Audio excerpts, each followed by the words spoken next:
Hi, my name is Cameron Steele, and this is a show on video game music.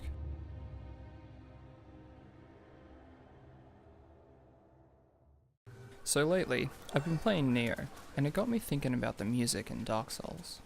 Not the music that you're thinking about though.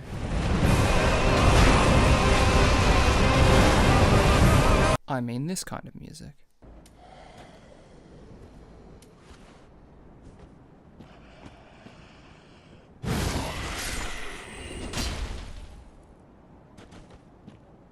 Let me explain. Silence is a really effective tool when writing music for games. Sometimes the sound effects and the voices are enough, or in some cases are even better than if you were to have music. Silence can also be used for emphasis. If a game has lots of music and then cuts to nothing, it can sound eerie and creepy. It can make you focus your attention on the actions of a scene rather than the emotions being portrayed in the music.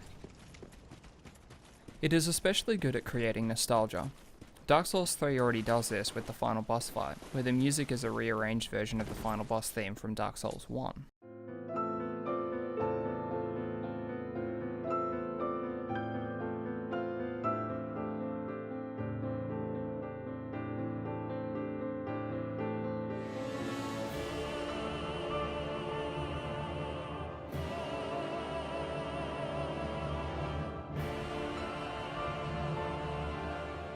Now let's talk about silence, and how does Dark Souls use it? Well, it uses it a lot, like most of the time. Don't get me wrong, this isn't a bad thing. It was clearly a choice made for the game's atmosphere, but let's look a bit deeper and see if there's anything to gain by adding music to a game like Dark Souls. First, let's have a look at some examples of music in a mostly silent game. In Neo, there is mostly silence, just like Dark Souls. However, in some later missions, the game changes a bit. In the mission, The Ocean Roars Again, ambient music starts playing right after you light this torch.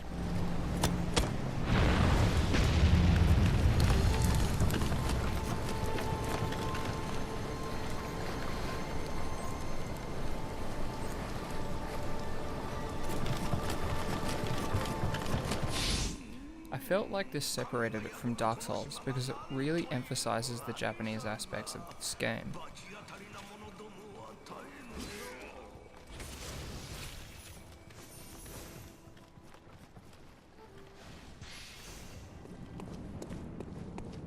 In Bloodborne, if you die to this guy, he takes you to a later area in the game called Yargul. You're thrown into a completely new area with strong enemies and a menacing choir that makes the fear even stronger.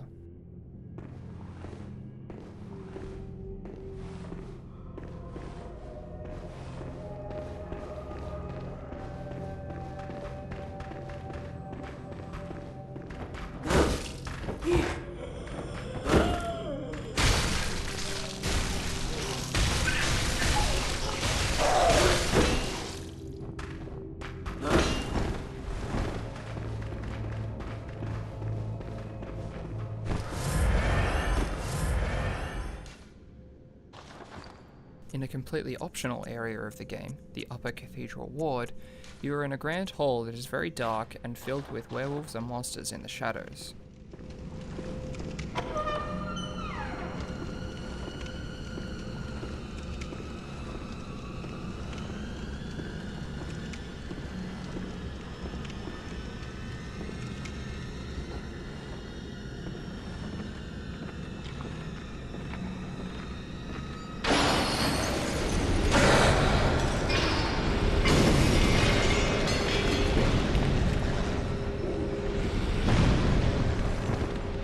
The music here is also trying to creep you out, with the violin screeching mixed with the unknown darkness.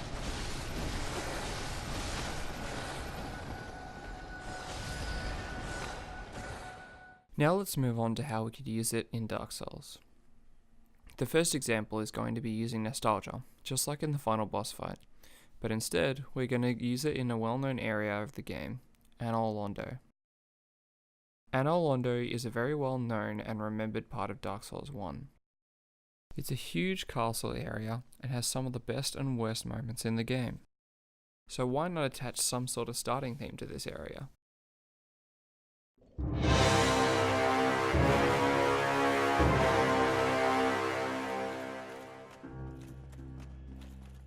Obviously this would get annoying if you had died a million times, so let's simplify it.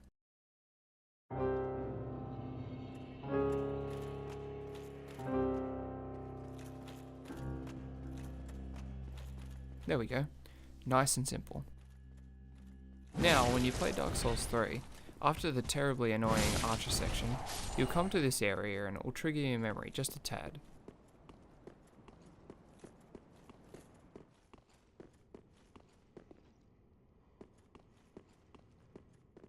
And you'll be like, I think I remember this place. Then comes the big spiral staircase, which is also familiar, followed by an area that everyone who played Dark Souls 1 would remember, and bam.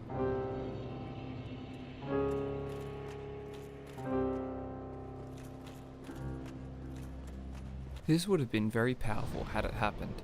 I'll never forget the feeling I got when I played the final boss in Dark Souls 3, and hearing that theme I remembered from the first game. It was such an emotional moment, and I feel like this game could benefit from even more of this kind of music. Now let's have a look at the first area of Dark Souls 3. Here I added some background music to the game that I think would fit the atmosphere. I tried to make it subtle, but also dark and intense. I didn't want to flood the game with music, just to give it an emotional tug in the right direction.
Well, that's all I have for this video.